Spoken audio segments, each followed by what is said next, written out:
Olá, um bom dia para você. Vamos conferir a previsão nas comissões do Senado para esta semana. Vamos conversar ao vivo com o jornalista André Ricardo, que traz essas informações. Bom dia, André. Bom dia, Tiago. Logo mais às 10 horas, a Comissão de Assuntos Econômicos sabatina Fábio Kanzuk, indicado pelo presidente Bolsonaro para o cargo de diretor do Banco Central do Brasil. Às 11 horas, a Comissão de Educação tem reunião para examinar projetos. Um deles é o que pretende instituir uma legislação nacional que garanta o direito ao exercício das manifestações artísticas e culturais em espaços ligados ao sistema de transporte público, como estacionamentos, terminais, estações e pontos de embarque e desembarque de passageiros. Amanhã, quarta-feira, a Comissão de Desenvolvimento Regional e Turismo faz reunião para examinar projetos. Um deles é o que estabelece prioridade no atendimento às famílias vítimas de desastres naturais. Agora, André, e na Comissão de Constituição e Justiça, o que nós temos para amanhã? Pois é, veja bem, Tiago, numa pauta com 36 itens na CCJ de amanhã, 7 deles são propostas de emenda à Constituição. Ou seja, quase 20% das matérias querem alterar a Constituição. Entre elas, aqui inclui as polícias científicas, a chamada perícia policial, no rol dos órgãos de segurança pública. E também a PEC que torna imprescritível o crime de feminicídio, que é o assassinato da mulher pelo fato de ser mulher. Agora, na quinta-feira, 4 comissões devem realizar audiências públicas. A de infraestrutura debate, a partir das 9 horas, a possibilidade de geração, distribuição e taxação no setor solar fotovoltaico e demais fontes renováveis de energia. Às 9h30, a Comissão de Educação discute o programa Futurice. E às 10 horas, a Comissão de Constituição e Justiça debate a natureza singular e notória dos serviços de advogados e de profissionais de contabilidade. Por fim, também às 10 horas, a Subcomissão de Proteção e Defesa da Pessoa Idosa faz audiência para debater a efetividade do Estatuto do Idoso, em especial quanto a favorecer o acesso da pessoa idosa ao trabalho digno e adequado às condições da idade, bem como em promover a capacitação dessas pessoas para o trabalho. São esses os destaques da semana. Voltamos com você, Tiago. Obrigado, André, pelas informações. O governo deve encaminhar ao Congresso, nesta semana, 3 propostas de emenda à Constituição. E nós vamos saber disso daqui a pouquinho. Mas agora vamos à Comissão de Infraestrutura, que se reúne daqui a pouco às 9 horas da manhã. E um dos projetos na pauta garante um prazo de fornecimento de água e esgoto para quem estiver inadimplente. O projeto prevê um prazo de carência de 90 dias entre a inadimplência e a interrupção completa da prestação dos serviços de água e esgoto, mas o benefício só vai valer para os usuários residenciais. O texto inicial do projeto previa um fornecimento mínimo de 20 litros de água diariamente para o morador durante o período de carência. O parecer do relator, senador Everton, é favorável à matéria, mas ele quer ampliar a cota para 50 litros por morador. O objetivo é garantir o abastecimento suficiente para a sobrevivência da família até a quitação da dívida. Os senadores estão preocupados com a situação dos fundos de pensão. A Comissão de Direitos Humanos vai fazer daqui a pouco, às 9 horas da manhã, horário de Brasília, uma audiência pública para discutir a situação da FUNCEF, o Fundo de Pensão dos Empregados da Caixa Econômica Federal. Os fundos de pensão passam por uma crise no Brasil. Desde 2016, a Polícia Federal e o Ministério Público apuram denúncias de irregularidades nos fundos de pensão da Caixa Econômica Federal, FUNCEF, dos Correios, Postales, do Banco do Brasil, Previ e da Petrobras, Petros. Para tentar esclarecer os fatos, a Comissão de Direitos Humanos decidiu escutar representantes da FUNCEF e da Caixa Econômica Federal. A FUNCEF é o 3º maior fundo de pensão do Brasil e um dos maiores da América Latina. Hoje ela conta com 134 mil participantes, que estão preocupados com a gestão do fundo. Fomos procurados por aposentados e pensionistas da FUNCEF, além de empregados da ativa da Caixa Econômica Federal, que solicitam esclarecimentos sobre a não devolução do contencioso trabalhista pago indevidamente pela FUNCEF e a Caixa, assim como que seja esclarecido o motivo da venda dos ativos da empresa, loterias, seguros e cartões. A Comissão Parlamentar Mista de Inquérito, instalada para investigar a divulgação de notícias falsas, volta a se reunir hoje. Na pauta estão previstas oitivas e debates com foco nos usuários mais vulneráveis da internet. Essa vai ser a 7ª reunião da CPMI das fake news. Na pauta, o debate sobre a prática de cyberbullying, sobre os usuários mais vulneráveis da internet e o aliciamento e orientação de crianças para o cometimento de crimes de ódio e suicídio. O tema faz parte de uma série de audiências públicas que vão embasar os trabalhos da CPMI. Na última reunião, os integrantes conseguiram aprovar 67 dos 96 requerimentos. Membros da base do governo e oposição divergiram sobre a condução dos trabalhos e convocação de participantes. Apesar das divergências, a oposição conseguiu aprovar, entre outros, a convocação de membros do governo federal, como a de Fábio Weingarten, secretário de Comunicação Social da presidência. Já os governistas conseguiram aprovar a convocação da presidente nacional do PT, Gleisi Hoffmann. A Constituição mais emendada da história do Brasil, a de 1988, vai ser homenageada em sessão do Congresso às 11 horas da manhã. A chamada Constituição Cidadã está completando 31 anos. O aniversário foi dia 5 de outubro, mas a comemoração será nesta terça-feira, em sessão solene do Congresso Nacional, aqui, no plenário da Câmara dos Deputados. Em 31 anos, a Constituição promulgada por Ulisses Guimarães tem pelo menos um recorde. Foi a que recebeu o maior número de emendas. Serão 103, assim que a reforma da Previdência for promulgada. A primeira emenda é de 1992, mais de 3 anos depois da criação da Constituição. A emenda número 1 definiu limites para a remuneração de deputados estaduais e vereadores. Entre as emendas estão: a emenda número 16, de 1997, permitiu a reeleição para prefeitos, governadores e presidente da República. A emenda 72, de 2013, estendeu os direitos trabalhistas para empregados domésticos. E a emenda 95, de 2016, estabeleceu o teto de gastos sobre o orçamento. Com tantas emendas, como fica a Constituição Cidadã? Isso não é bom, não. Então, a Constituição Cidadã, ela foi extremamente generosa em direitos, muitos direitos, e a coisa vai ter que ir mudando gradualmente, porque o mundo vai mudando, mas se ela fosse mais enxuta, tendo apenas princípios, aí sim, regulamentados por leis infraconstitucionais, ficaria bem mais fácil que uma Constituição que parece uma lei comum. Nós vamos ter emendas boas, emendas ruins que serão testadas e depois revertidas. É assim, esse é o movimento que nós vamos ter com a Constituição Cidadã, que é detalhada, de fato, em alguns dispositivos ela falhou, alguns dispositivos viraram praticamente letra morta, dispositivos que eram a respeito de juros, por exemplo, que é um exemplo tradicional que se dá sempre, né? Tentando regular o juro no nível constitucional.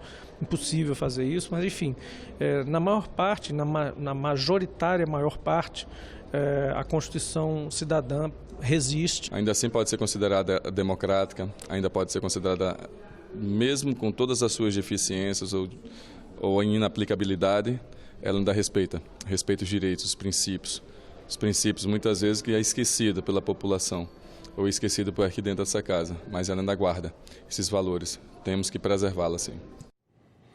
Estamos no Outubro Rosa, uma campanha mundial para alertar sobre a importância do diagnóstico precoce do câncer de mama. E o Senado não poderia ficar de fora dessa campanha. Em uma semana, durante a ação para arrecadar cabelo para mulheres que passam pelo tratamento da doença, mais de 150 servidores aqui do Congresso Nacional se voluntariaram para a doação.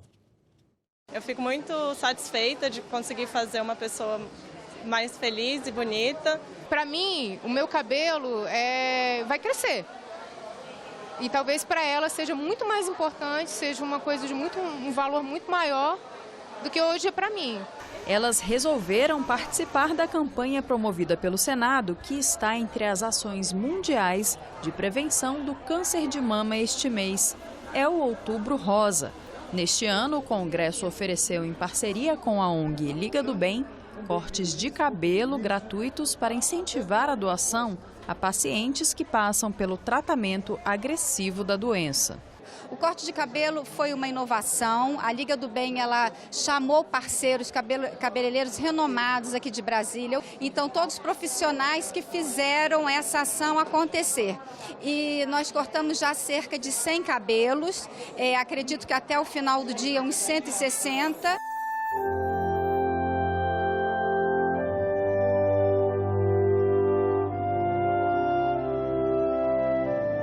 Essa quantidade de mechas vai ser entregue às voluntárias do grupo Rede Feminina de Combate ao Câncer.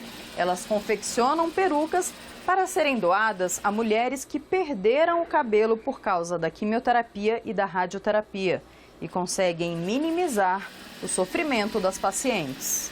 A mulher que perdeu os cabelos e ela não quer receber uma peruca, tudo bem, é um direito dela, mas tem aquela mulher que cobrir a cabeça que está desnuda com uma peruca, para ela é essencial, é questão de sobrevivência. Eu tive o câncer, eu fiquei careca, eu não tive a oportunidade de ganhar uma peruca, então eu andava careca. A partir do momento que ela ganha uma peruca, ela quer se pintar, entendeu? Ela já quer participar, até participar das atividades. O Senado ainda arrecada lenços para doação e, com o foco no diagnóstico precoce da doença, oferece mamografia de graça para funcionárias terceirizadas com mais de 40 anos de idade. Achei importante para nós, principalmente nós terceirizados, que não temos muita condição de fazer. Eu tentei até fazer pelo SUS, já estou na lista de espera há 2 anos e nunca me chamaram. E às vezes a pessoa até ignora de não ir fazer o exame, porque é dolorido, a máquina aperta o seio e tudo. É um pouco desconfortável, mas lá na frente a gente vai ver que valeu a pena. A gente sabe que o câncer de mama é um dos cânceres que mais matam as mulheres.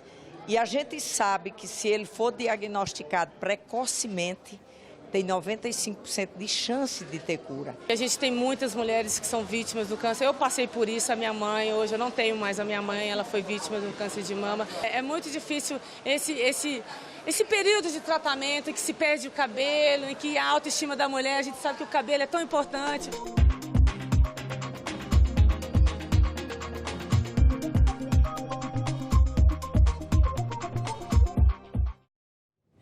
E no plenário do Senado pode ser aprovado esta semana projeto para facilitar o acesso das mulheres à mamografia. A matéria, de autoria do senador Lazier Martins, derruba a portaria do Ministério da Saúde que restringiu o exame no SUS para mulheres de 50 a 69 anos de idade. Assim, se aprovado o projeto, as que têm entre 40 e 49 anos também vão poder fazer o exame. A cobrança de tributos atrasados, a chamada execução fiscal, poderá ser feita por meio de arbitragens em vez de ações judiciais. É o que prevê projeto do senador Antônio Anastasia, do PSDB de Minas Gerais. Um dos objetivos é reduzir o número desse tipo de processo e aliviar a justiça, porque atualmente são mais de 30 milhões de ações de execução fiscal nos tribunais brasileiros. Olá! O ditado diz que a justiça tarda. As primeiras instâncias estaduais do país levam em média 2 anos e meio para resolver um conflito. Se for um crime, um pouco mais. Nosso convidado hoje é o senador Antônio Anastasia, do PSDB de Minas Gerais, que veio falar sobre projetos que podem beneficiar a população ao permitir a resolução de alguns conflitos extrajudicialmente e desafogar o judiciário. Seja bem-vindo, senador. Muito obrigada pela presença. Muito obrigado, Renata. É um prazer estar aqui uma vez mais e travando um debate sobre um assunto tão importante que é esse, em razão do excesso de judicialização que temos no Brasil. Senador, um dos projetos que o senhor apresentou este ano pode instituir a arbitragem tributária no Brasil e também permitir a execução extrajudicial de débitos inscritos na dívida ativa. Do que se trata, senador? Bem, em primeiro lugar, nós temos que reconhecer um dado estatístico. Das cerca de 100 milhões de ações que temos no Brasil, que é um número imenso para um Brasil de 200 milhões de habitantes, estima-se que 1/3 dessas ações são execuções fiscais. Uma execução fiscal hoje leva, na média, de acordo com dados do Conselho Nacional de Justiça, 9 anos. E gasta-se mais para recuperar o crédito fiscal lembrando a todos que a execução fiscal é quando alguém deve ao Tesouro, ao poder público e não paga o seu tributo, do que o valor do próprio débito. Então, a proposta ela é singela. E custa mais, muitas vezes custa mais caro recuperar o crédito do que o crédito em si. Do que o valor do próprio crédito, como eu disse. Então, o projeto é inspirado na legislação portuguesa, que é recente, muito aplaudida na comunidade europeia, e tem duas bases, duas vertentes. Na primeira, estabelece a possibilidade, que nós ainda não temos, da figura da arbitragem, que é uma figura que foi criada no Brasil juridicamente na década de 90 e que já existe no setor privado e também no setor público, mas não era permitido para execução fiscal, em decorrência de um princípio antigo do direito público, que é o chamado princípio da indisponibilidade do interesse público, que proibia que houvesse esse tipo de acordo na seara da administração pública. Agora, com essa lei, se vier a ser aprovada, nós vamos poder ter também a arbitragem, ou seja, o devedor não precisará ir à justiça para discutir a dívida, porque normalmente o que acontece na execução fiscal? O governo, a União, o Estado, o município, cobra de você e você faz um embargo na justiça. Você pode fazer essa discussão na área arbitral. É mais rápido e mais barato. Você deverá, claro, dar só a garantia dessa discussão. O governo será obrigado a acatar e fará ter a arbitragem. Então, eu acho que é uma economia imensa que nós teremos. E a segunda vertente é permitindo que algumas execuções fiscais, quando se trata especialmente de dívidas de IPTU, imóveis, e de PVA, automóveis, não precisa ir a juízo. É uma cobrança administrativa, tão somente como também já existe no setor privado. Então, aí nós conseguiremos aliviar em muito a justiça. Por que isso é bom?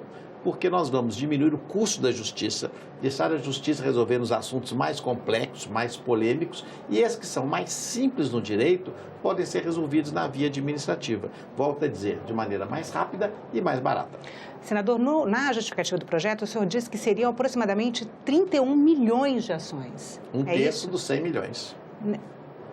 O impacto para o judiciário, a gente pode mensurar à medida em que o judiciário perde esse um terço de ações em tramitação? É gradual, se vier a ser aprovado, é gradativo, não será do dia para a noite. Seria para novas ações, as que ainda não entraram na justiça? Até essas que entraram também podem ser convertidas em arbitragem ou em cobrança administrativa. Mas é claro que vai haver, no primeiro momento, uma fase de adaptação.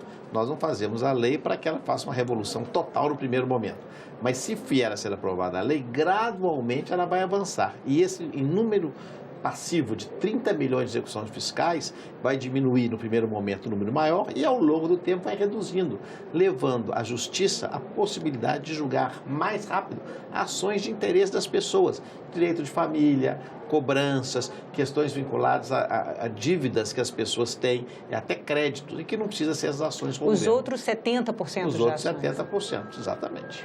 Senador, em que situação será possível optar por esse diferente juízo, o juízo arbitral? Não, no juízo arbitral, no caso da execução fiscal, você vai ter de fazer a garantia do juízo, ou seja, para você optar para fazer a arbitragem, você tem de dar um bem ou um depósito em garantia, ou até um aval, uma fiança, uma carta bancária, para dizer ao governo que se você perder, a dívida está paga.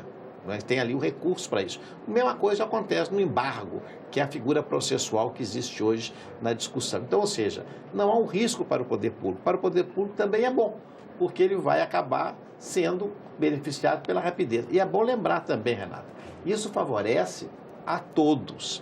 Aquele que é bom pagador, que é um bom contribuinte, o cidadão correto, ele acaba pagando pelo incorreto, porque o incorreto não paga, custa na justiça, e o dinheiro que ele não paga, muitas vezes tem uma pessoa rica, que tem impostos, tem advogado e quer prorrogar e postergar, como se diz popularmente, empurrar com a barriga aquela dívida, e esse dinheiro faz falta na saúde, na educação, na segurança, nas estradas. Então isso acaba sendo democrático, que nós devemos cobrar o imposto igual para todos.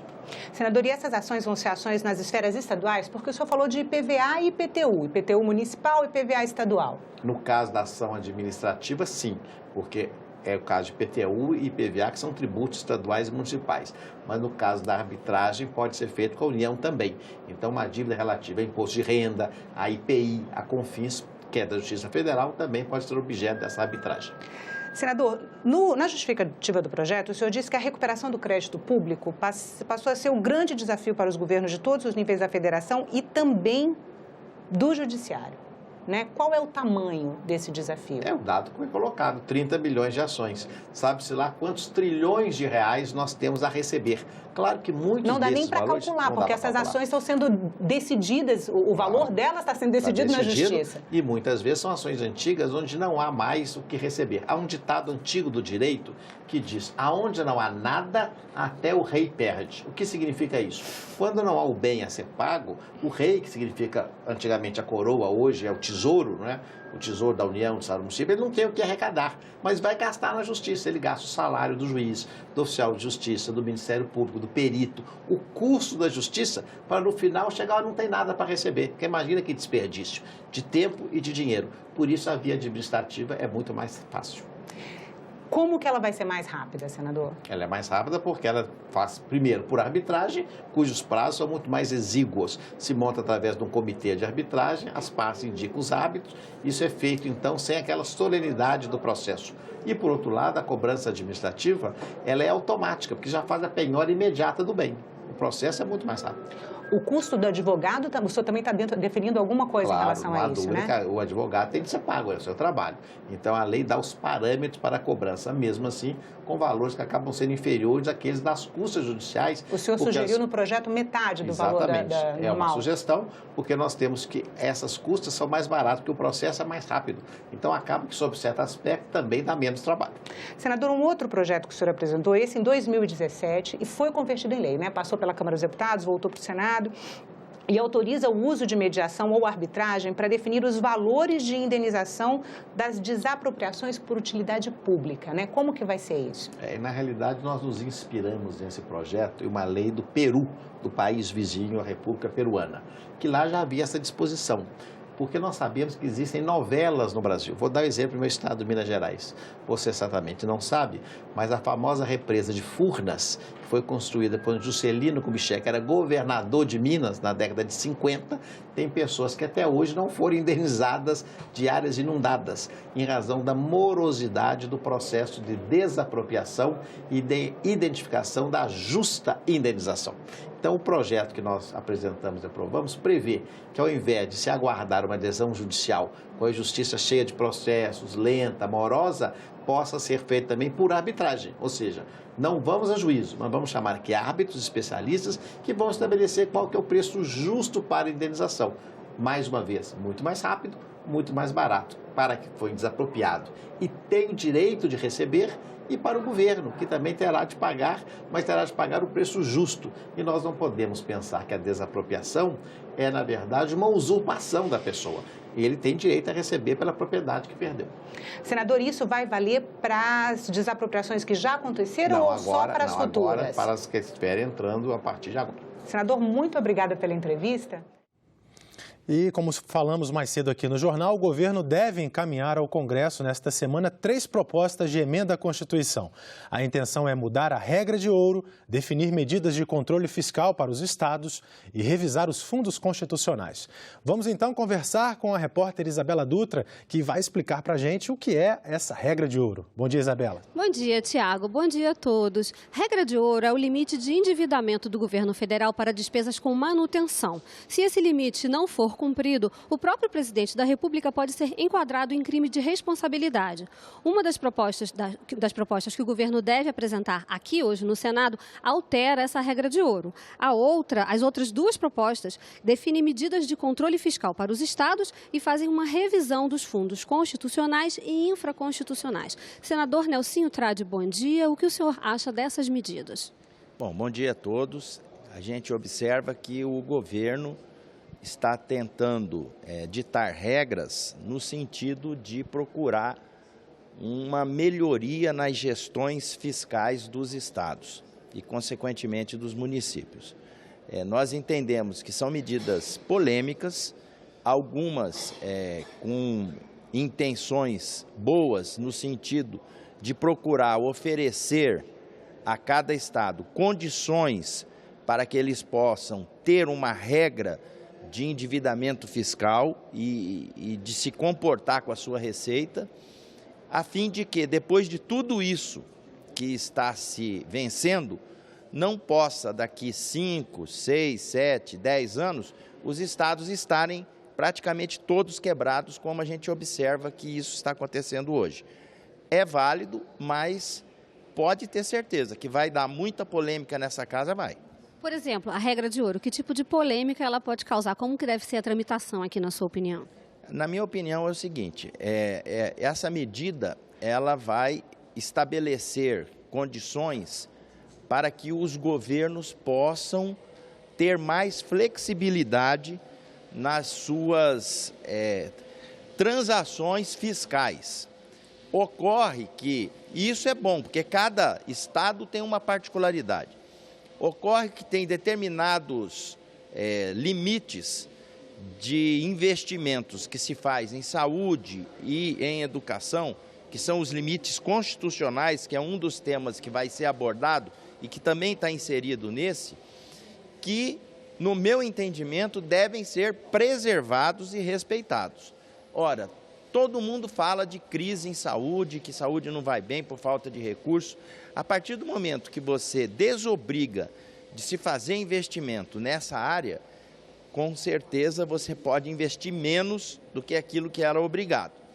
A gente entende que o governo precisa fazer alguma coisa no que tange ao aspecto fiscal, para poder realmente dar condições melhores aos estados de saírem dessas crises que eles estão enfrentando, mas alguns preceitos, principalmente na área da educação, por exemplo, na área da educação você tem a lei do piso nacional dos professores, que foi uma grande conquista da categoria. Educação não é gasto, é investimento. E a gente entende que isso deve ser preservado. Por quê? Porque como que você vai cobrar de um professor se ele não é bem remunerado, se ele não está satisfeito dentro da sala de aula? Que condição, que cabeça que ele vai ter para poder passar um aprendizado, um ensinamento adequado para as crianças que estão sob a sua responsabilidade? Então, eu tenho a certeza que essa casa vai se debruçar sobre esse assunto e vai debater exaustivamente para poder tirar as dúvidas que esse projeto haverá de ocasionar.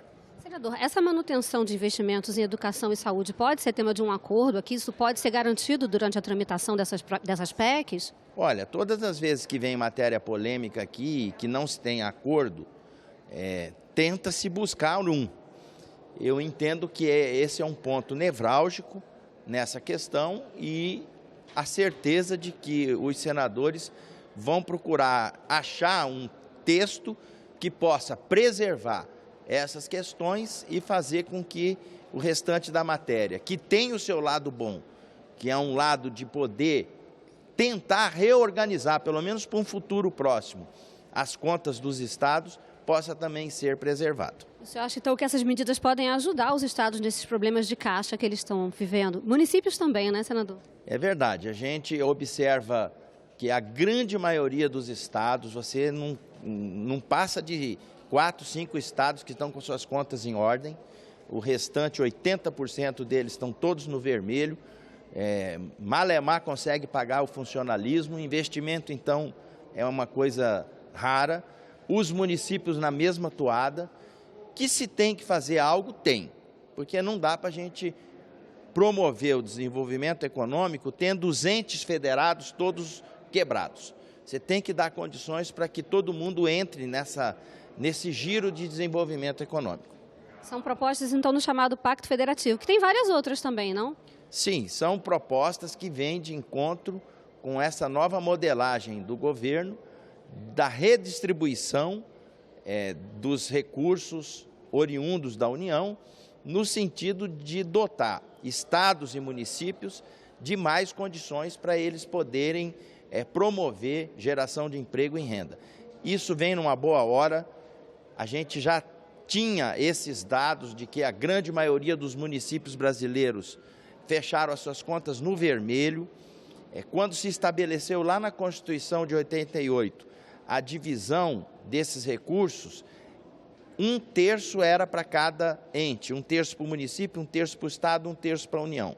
Hoje, os municípios eles recebem apenas 9%. A grande maioria fica na União e o outro pedaço fica no estado. E a gente tem que aproveitar esse governo que tem essa visão de redistribuição desses recursos justamente para poder incrementar as economias lá na ponta, que a partir do momento que incrementa lá, melhora toda a situação do país. Muito obrigada pela entrevista, senador. Bom dia para o senhor. Tiago. Muito obrigado, Isabela. Obrigado ao senador. E nós ficamos por aqui. Você pode rever as reportagens desta edição na nossa página na internet.